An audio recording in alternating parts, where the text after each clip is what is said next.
good movie. Y'all need to go check these out. Like all of these movies that she's mentioning on TV, like I watch all of them. I'll like That's text her. Twist. I'll text her and be like, oh my gosh, have you guys seen this movie? She's like, I produced that. What's up, y'all? It's your girl, Dreva. You are now tuned in to We Like It Hot Podcast. Let's go. What's up, y'all? It's your girl, Dreva, and today we have a very special guest. Introduce yourself, guest. Hey, y'all. I'm Daijah Janae. Thanks for having me today. Thanks for coming, girl. Oh my gosh. Welcome to We Like It Hot. Are you ready? How hot we getting? We getting real hot today. So what we do in the beginning of the show is we do a couple of like teaser type questions just to get, you know, you a little bit acquainted, knock off the nerves a little bit. Okay. So guys, before we even get started with that, tell the people what you do. That's hard to answer, guys. No, my name is Daijah Janae. I am a film producer. I have produced over 30 movies for a various amount of buyers, Lifetime, Tubi, Netflix, you name it. And outside of that, I am a content creator, or a budding one, I guess I could say. Y'all, like she's real deal. Like she name some of the movies that you've done. Some of my most popular movies are List of a Lifetime, which was a breast cancer film that I did for Lifetime that was nominated for a Critics' Choice Award. Okay. I did Tubi's very first original film, which is called A Chance for Christmas. I also did one of their highest performing thriller films called A Twisted House Sitter, as well as all of the sequels. And most recently, I think my most popular film was called The Marriage Pass on Tubi. I'm sure if you're a Tubi fan, you've heard of that one. Yes, and then also she did the movie with my cousin, Ron Rico. Immortal City Records. Yes, I tell everybody to watch it. Like Daijah, like you are the bomb. Daijah is really the epitome of like girl boss. Thank you. She is what we aspire to be, babes. Aspire. That's what I need to hear. That's exactly what I need to hear. That's why I'm here today. So we're gonna do like this or that type questions. Okay. So I'm gonna keep it within the movie realm. Okay. So when it comes to the types of movies that you produce, we know you have like a range. So it's gonna be this or that with horror versus romantic comedy. Horror all day.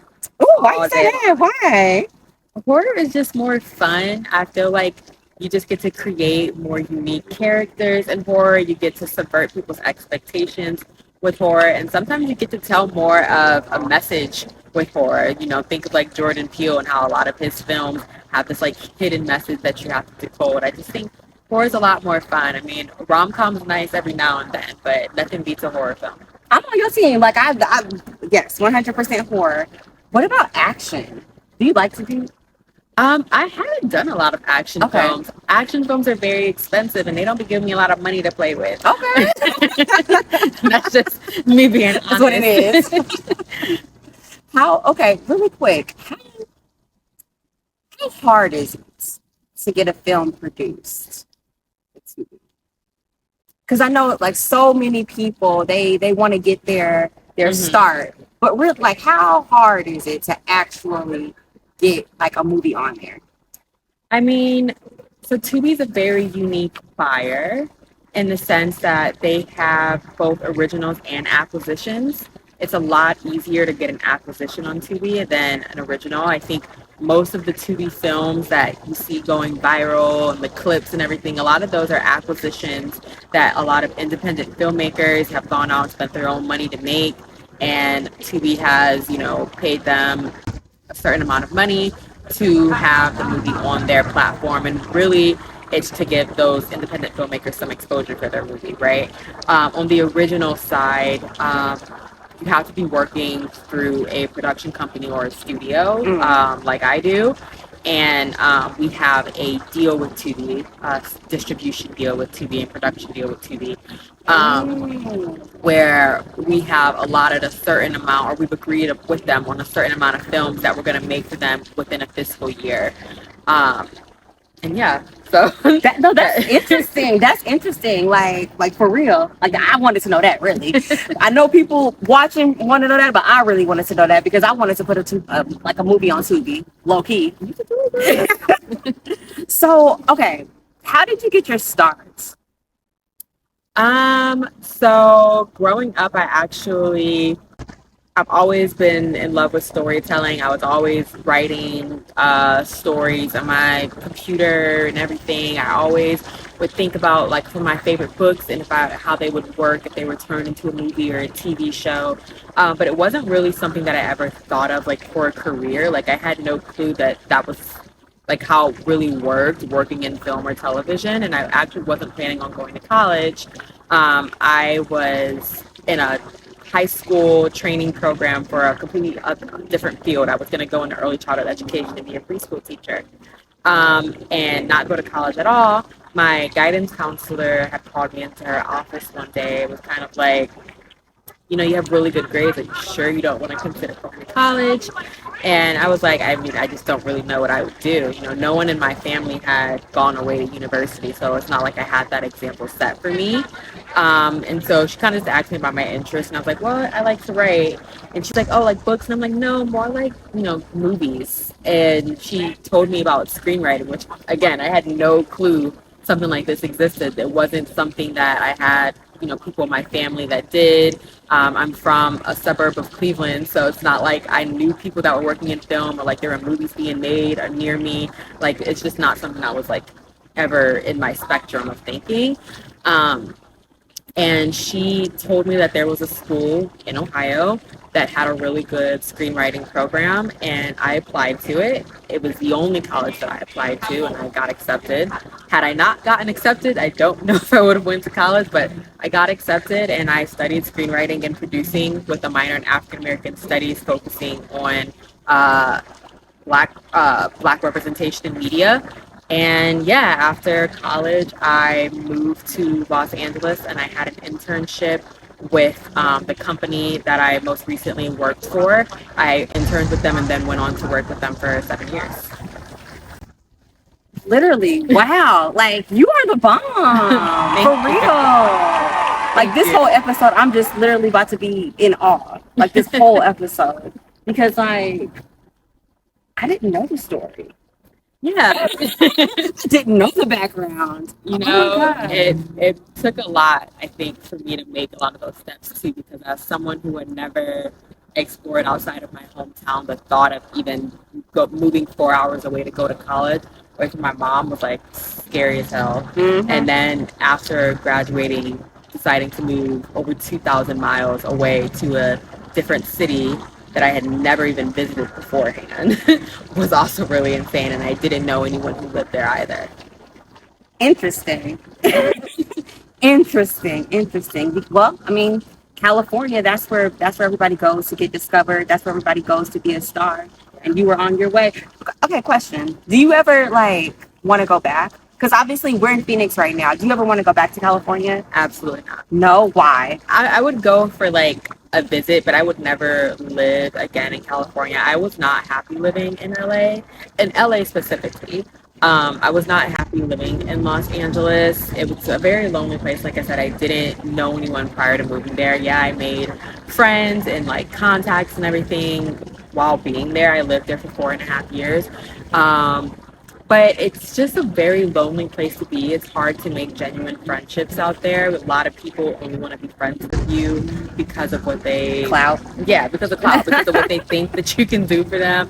It's like every place that I went to was always, what's your name and what do you do? And never a how are you? And I had people that I thought I had genuine friendships with that turned out not to be genuine. And yeah, so it was just a really lonely place. It's very expensive. I would not have been able to have the upward mobility that I've been able to have here in Phoenix as far as buying a house and finding love and all that stuff. I would not have been able to do that living in Los Angeles.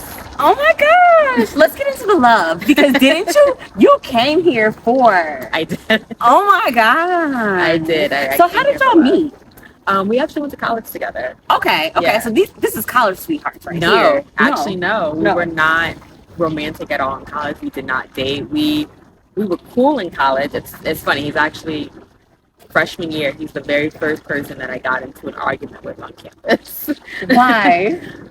It was like the first weekend freshman year. Like the alphas were throwing a party. The fraternity alphas were throwing a party, and they were offering rides to all of the freshman girls because their house was like off campus, and all the freshman boys had to walk there.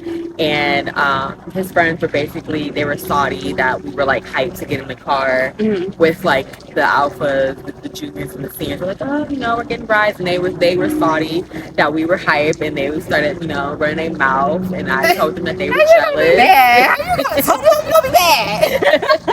And so we got into it a little bit, but we ended up being cool after that, and we were cool all throughout college. We weren't like the best of friends, but like, you know, had mutual friends and would hang out from time to time. But it wasn't until post-grad that we reconnected and decided to actually try something romantic. Y'all, they are the cutest couple ever. They have a dog together. They have a home together. They're goals, honey. Thank you. Oh my gosh. And then also her birthday. A little birdie told me her birthday is Wednesday. What y'all doing? I'm just having like a little chill day, Okay. you know. I'm having a higher self day. You heard of those? What is that? Girl, I learned it from TikTok. It's basically a day where you just spend the day doing what you envision a higher version of yourself would do. Okay. So, you know, I'm doing a little Pilates. I'm getting some lunch with my man. We're going to go to the mall. We're going to go get some couples massage. We're going to get some dinner. We'll walk with the dog. It's like a real chill day, but like bougie day. I feel it. So. Honestly, like when you have somebody that you're really into, that you love, the most simple things are gonna like be, you know, Yeah, you know, all you need. I feel like at this age, I just want to prioritize doing like what makes me happy and what makes me feel like the best version of myself on my birthday. True. So I feel like, you know, we spend so many years of our life trying to like throw parties or organize events and birthday dinners and da-da-da-da. And I'm not saying I don't like that stuff, but it is very stressful. It is. It's stressful always trying to plan that. It's stressful. It's frustrating getting your hopes up for something and then it not turning out exactly how you envisioned, or people can't make it. People canceling, that's the number one. People be canceling. Because I did that to you and I'm sorry. Oh, you did? I mean, that's okay. That's fine. Because my birthday was last Wednesday and she was supposed to come. But I got sick. I'm better now, but I didn't want to get y'all. fine. I didn't want to get y'all sick. So then you also had a blog and now you transitioned it over into a podcast. Yes. So, Let's talk about it. What's your podcast about? So it's called Musings of an It Girl, and it started as a blog, just a place for me to just share my inner thoughts and my insights into life and just kind of document my journey into being the hottest version of myself inside and out. Okay. And as I was pouring all of my insights and knowledge and thoughts into the blog, I got the feedback that my blogs were too long and that maybe I should try a podcast. So that's what I did. I transitioned to recording a podcast episode for it, and I got a lot of great feedback. And it's definitely something that I want to continue. I think a podcast is something that I've always wanted to do, but was just kind of nervous to start. But I think getting that feedback was like the push that I needed. And then I just kind of, the same day I got that feedback, I recorded the episode. Like I didn't give myself time to like talk myself out of it. And I uploaded it the very next day and, you know, got reception from, you know, my friends and family and everyone else that listens. And that makes me want to keep going. I will say life's been lifing lately, so I haven't been able to. Life be lifing. I haven't been able to pour as much of myself into it as I would hope, but with recent changes that have happened, I should be having some more free time. And I'm definitely looking forward to getting back to the podcast and I'm going to be kind of rebranding a bit and restructuring it a bit just to make sure that my blog and my podcast are two very distinct identities. Obviously, a cohesive of me and my personal brand, but I don't want like my podcast and my blog to just be repeats of each other. So wait, so what's the difference between the two? So right now, the podcast episode that I recorded is basically a rehashing of a blog post that I already did. Mm-hmm. And there are some topics that I talked about on the blog that I do want to bring to the podcast. But going forward, I don't want all of my podcast episodes to just be rehashes of my blog. I'd like for people to be getting something a little different out of the blog than what they do the podcast and vice versa.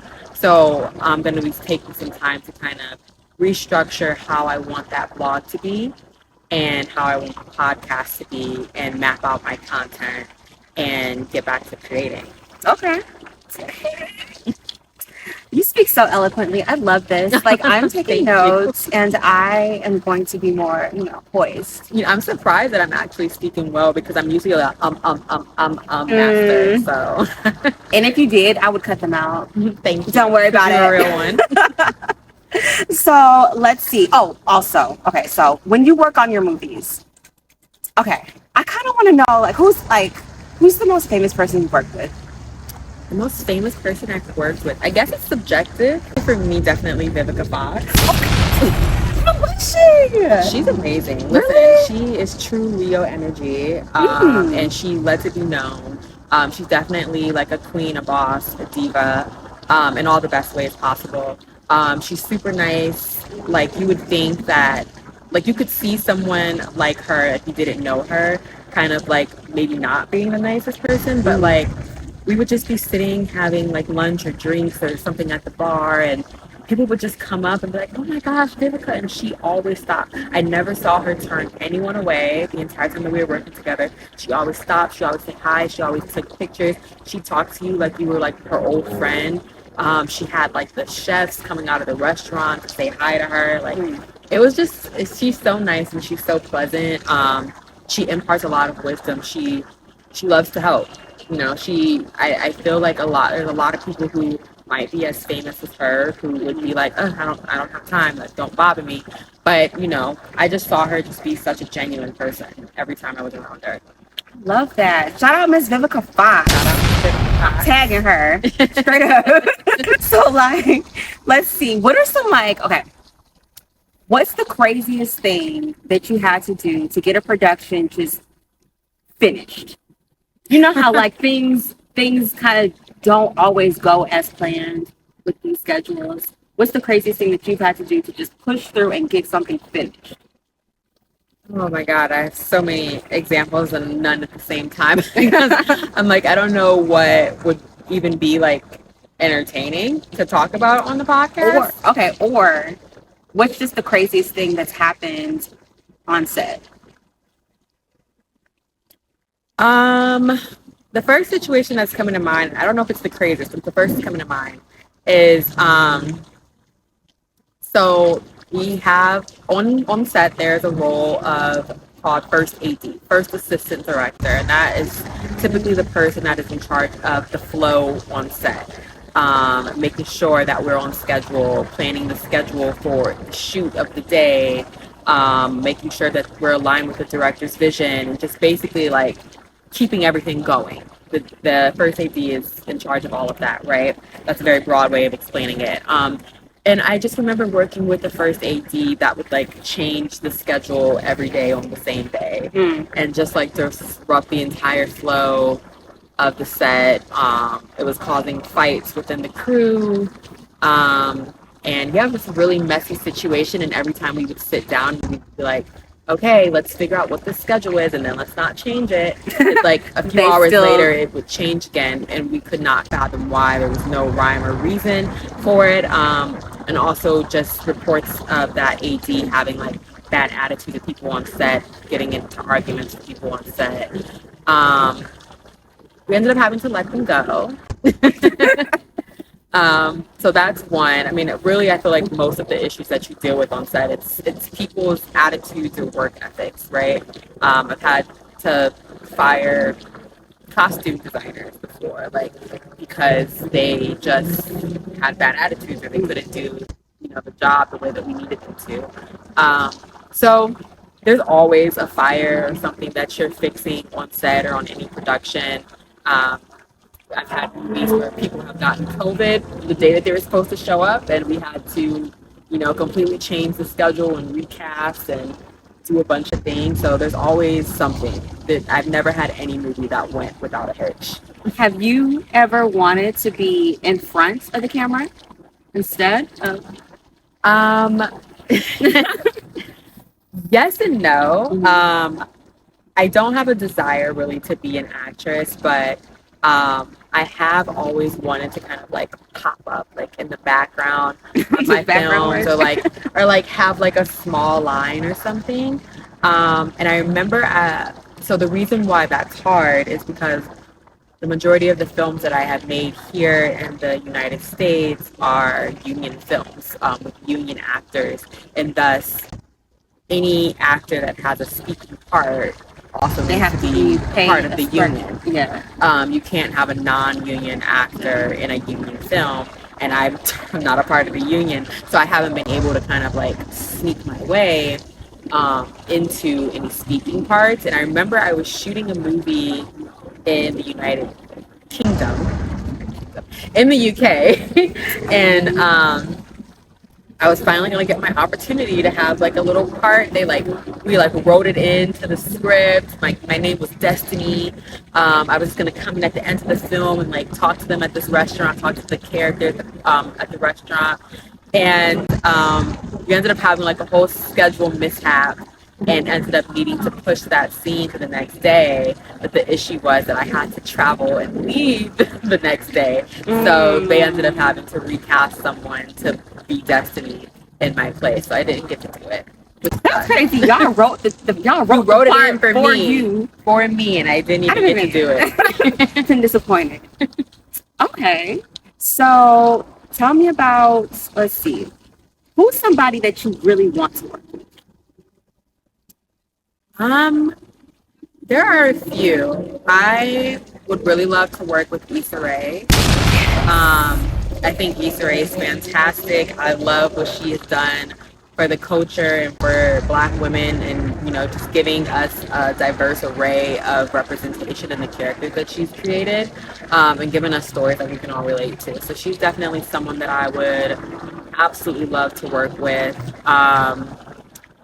I would love to work with Marsai Martin. Okay. How old is she now? She's grown, I think. About 20. I don't know. Exactly. In what capacity? Because she did the film with Issa. Little. Okay, yeah, something like that. Or bigger, or something like that. Yeah. Yeah, but she has her own production company now. And I just think she's just such a young boss. Like, I'd love to see her doing her thing and making a name for herself at such a young age as a Black woman, just really shaking things up. And, her name is being spoken in rooms that a lot of young Black women's names aren't really, known in. So. Okay. We tagging her too. What's up, Marseille? Yeah, straight up. Like, no, we're speaking all this into existence. Period. This whole episode. Issa, Vivica, Marseille.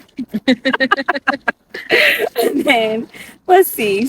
So now, what do you have coming up in the future? What projects are you working on now? Well, other than my blog and my podcast, I do have a few films that'll be coming out in this summer and fall.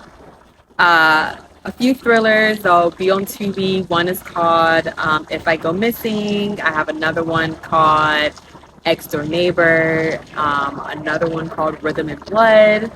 And I think that's all of them. I might be missing one.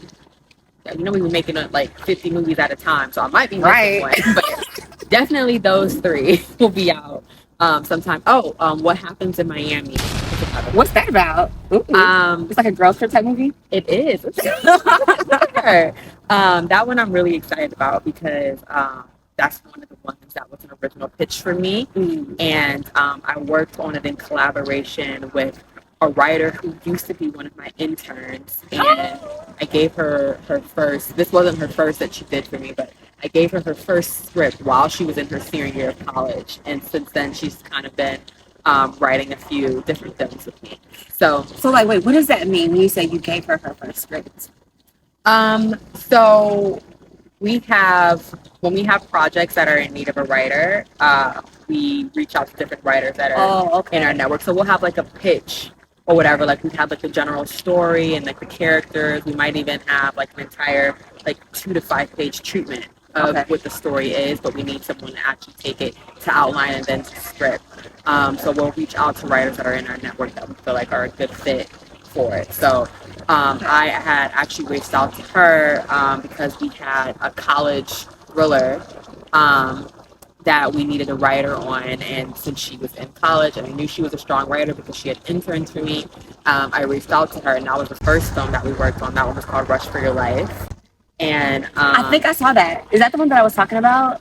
Yeah, I was watching that day. Snorted, yeah. That was a good movie. Y'all need to go check these out. Like all of these movies that she's mentioning on TV, like I watch all of them. I'll like text her. Twist. I'll text her and be like, "Oh my gosh, have you guys seen this movie?" She's like, "I produced that.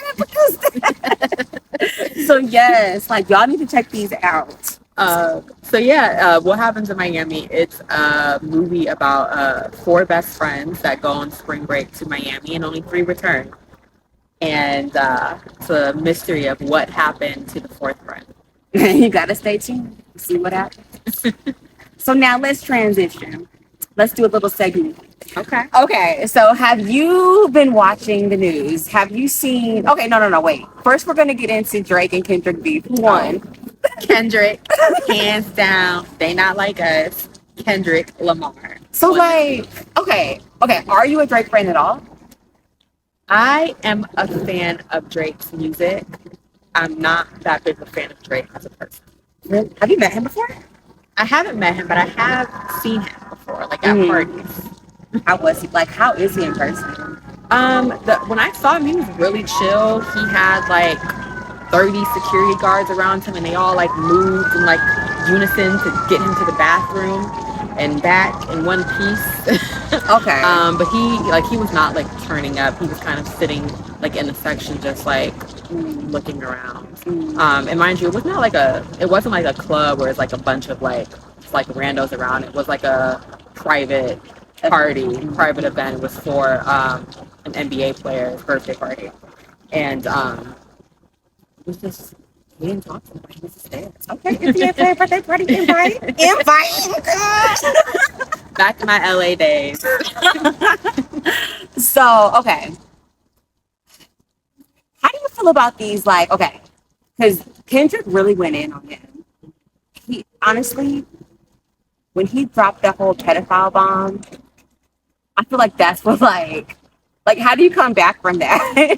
I have no clue how Drake is going to come back from that. Honestly, no, I think I know exactly what Drake's going to do, and I think he's just going to wait for it to go away. The internet is fickle. They forget everything. It forgets in 2 weeks. Yeah, like he has a strong enough fan base that they're still going to support him when he drops something new, and everyone else is going to forget. There'll be a few who don't, and he'll still bring it up, but for the most part, people will move on. I 100% thought that this rap beef was fake in the beginning. I thought it was all fake. I thought Drake was at the round table heading it off. Girl, yeah. No, I feel like we knew that Kendrick had this disdain for Drake.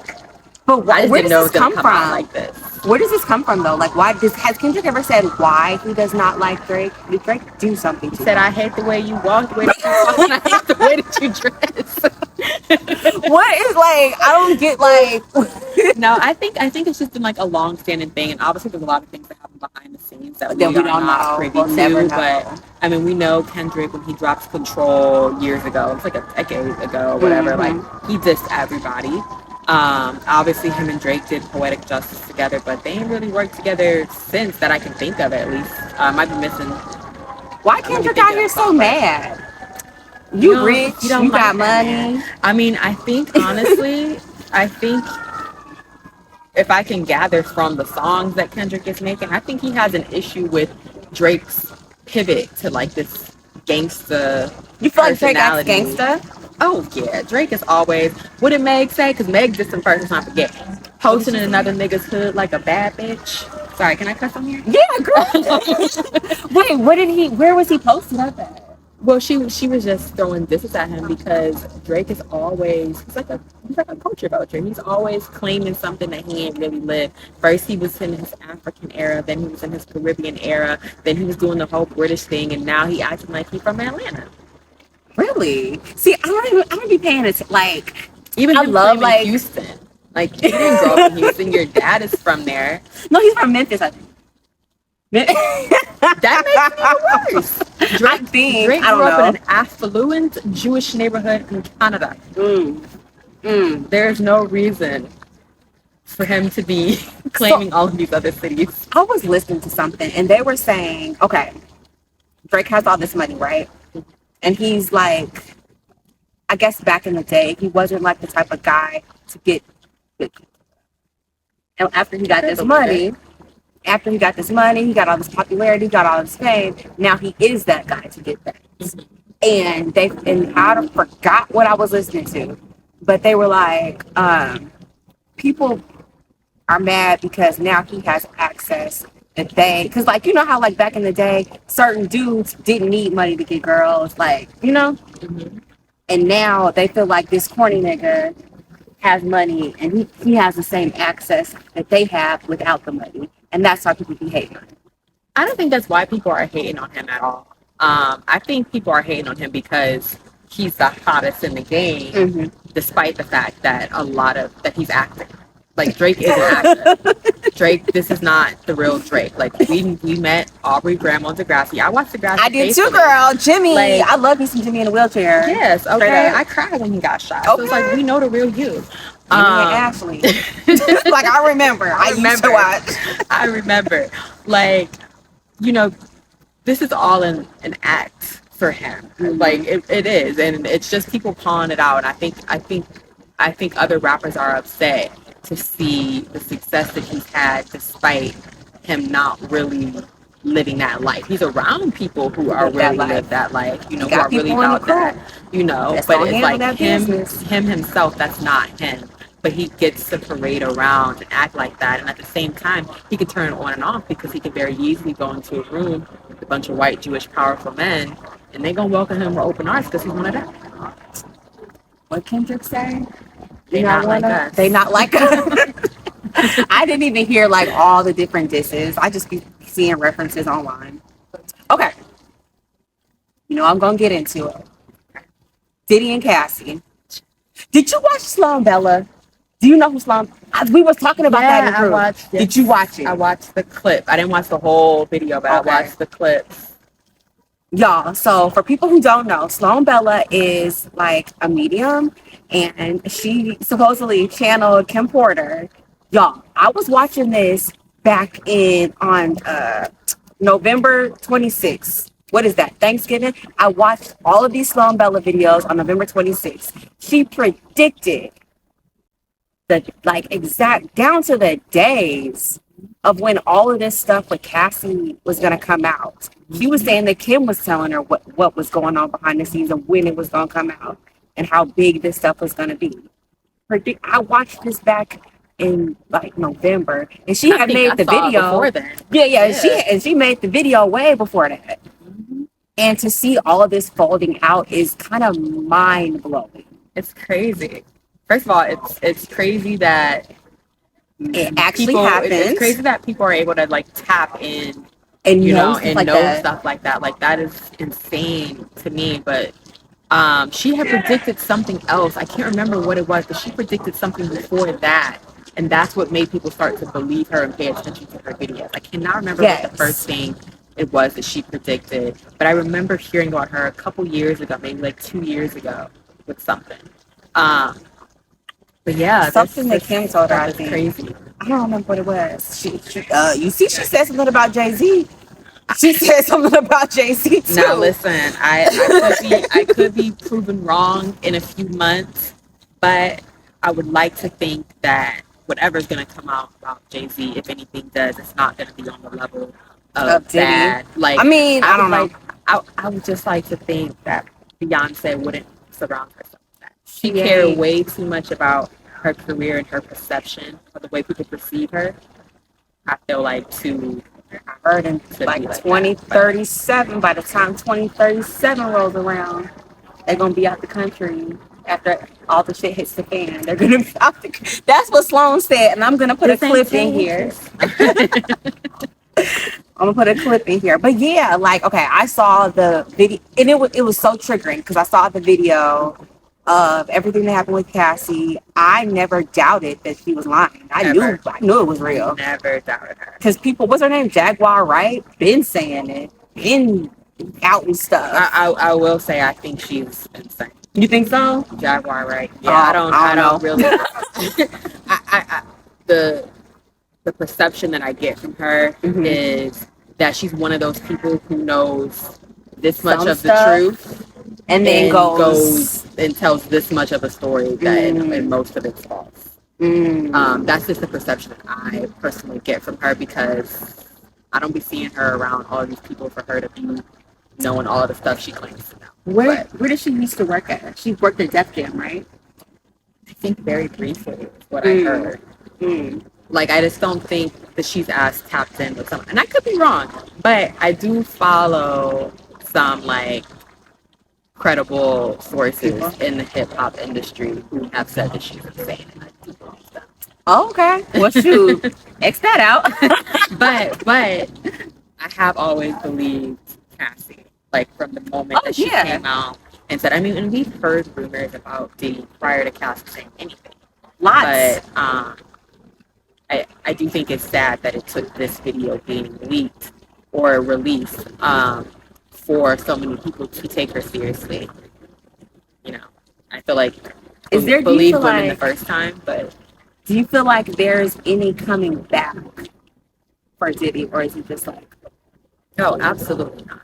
I don't think there's any way for him to come back. The only thing that he can do is hope that he can fade into obscurity, but the FBI is investigating him, so we got to see how that pans out. But no, it's too big now for people to forget. And he is a black man, and I know people always be like, the double standard, y'all let the white people. It's not even. It's not about that. Like, no, that. Yeah, it's like right is right, wrong is wrong. Right is right and wrong is wrong. And I don't think that any black person should be persecuted more than a white person or vice versa. But the reason that I bring that up is because white people aren't going to forgive it.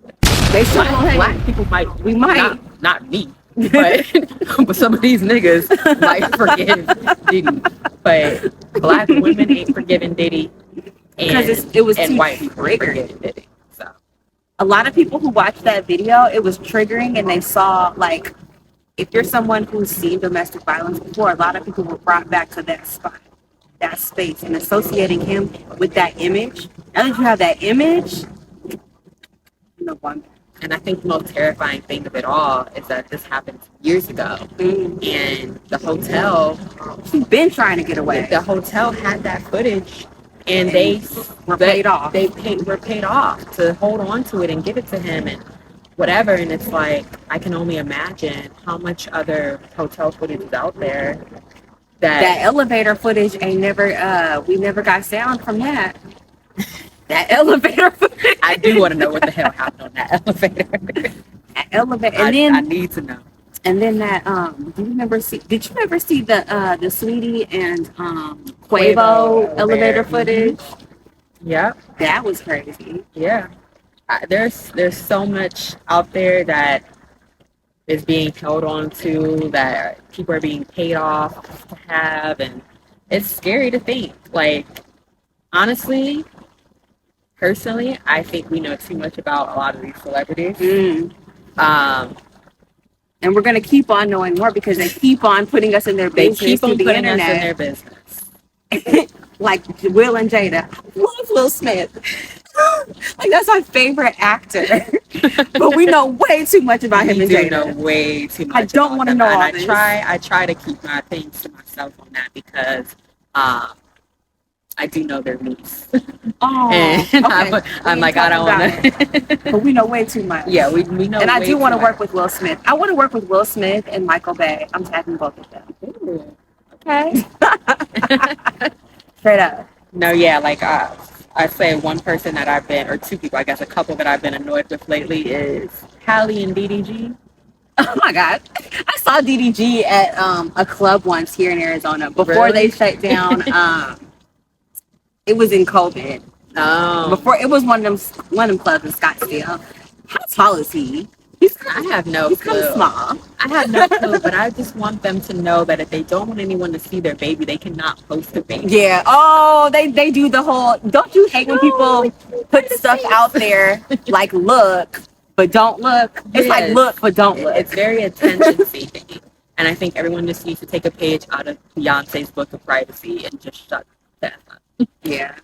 It's because it's weird because like, okay, they're social media people, stars, whatever. Mhm. So they have to show a certain portion of their life, but you still want to be private. I don't know. It's weird.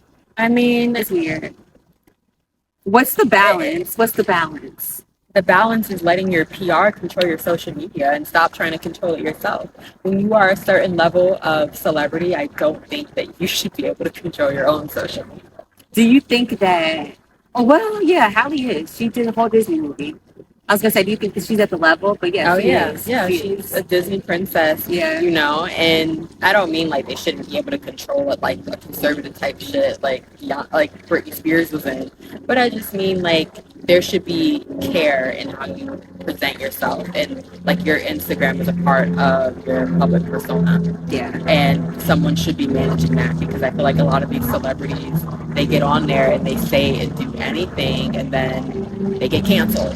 And then people forget about it and they give them another chance and they do something again. And it's just like, we know too much about y'all. Like, there's a lot of people that I would probably still support if I didn't Like who? know that they were horrible in like real life. Who? What was that dude's name that everyone like forgot? Was it Daniel Caesar? Oh, Remember him? is he a singer? Yeah. Like, if he would have just shut up and wasn't on Twitter, What did he still listen say? to him. He was like taking up for Yes Jules. He was like some white girl named Yes Jules. She was like a YouTuber or something? Yeah, he was like basically saying he doesn't care if black people cancel him or whatever. Like With the whole and okay, we all did. okay. Yes, Jules. Was she doing like a project with Kanye? Was Yes. he speaking up about that? No. This was before that. This was years ago. Oh, I don't This know. was years ago before the Kanye thing. But like that's just like one example.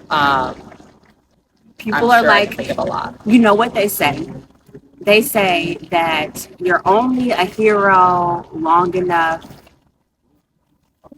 To see yourself become a villain. Yes, that's what it is. Did you know what it was? When I could, like, I didn't know how to word it, and I feel like that's what I'm seeing with like Lizzo. Yes, people like, love people- Lizzo, but now They share their opinions too much. Yep. Same with Cardi. I love Cardi B, but sometimes I wish that she would just be quiet because sometimes she sticks her foot in her mouth, or sometimes people take what she says and they turn Twist it it. around, they twist it, and they use it against her. Another person, Nicki Minaj. Like, I used to love Nicki. She talks a lot on Queen Radio and on Twitter Spaces and all that stuff, and you hear those opinions and Coke rants. do you think this? That kind of makes you not be a big fan anymore. I mean, yeah, because now people pull out conversations because like everybody loved Ice Spice at first, Yes. and now people, I don't know, somebody exposed some conversation. her like fake, or not fake, but her like old best friend Mm-hmm. like exposed a bunch. That was very messy. What did she say? She said, did she say something about black people or? No, Oh, she was said like, something about you're a chosen dark skin. yeah, oh, I something think like she did that. something like that, and then like she was like exposing her, like talking shit about Nicki Minaj. So like all of the barbs turned against Ice What did she Spice. say about Nicki? She This must have been said- something way back in the day. No, it was like recent. It was like she was talking about how Nicki wanted her to sign to her label. So I mean, not like recent, but like a year or two ago, maybe a year or two ago, however long she's been signed to her. how Nikki was like being like unreasonable or something, and like how she was like miserable. She like called her miserable, and like saying she was trying to take too much money from her or something like that. Why would she even sign under Nikki's label? Like, why is anybody even signing under anybody's label if you've already garnered the attention yourself? It's a very great question. Like, you've already got the attention. I guess, I don't know, for stamina. I think a lot of them want to. One thing I'll say about Nikki, regardless of my opinion of her, is that she has a very, very loyal fan base. Mm-hmm. And I think some people want to ride the coattails of that.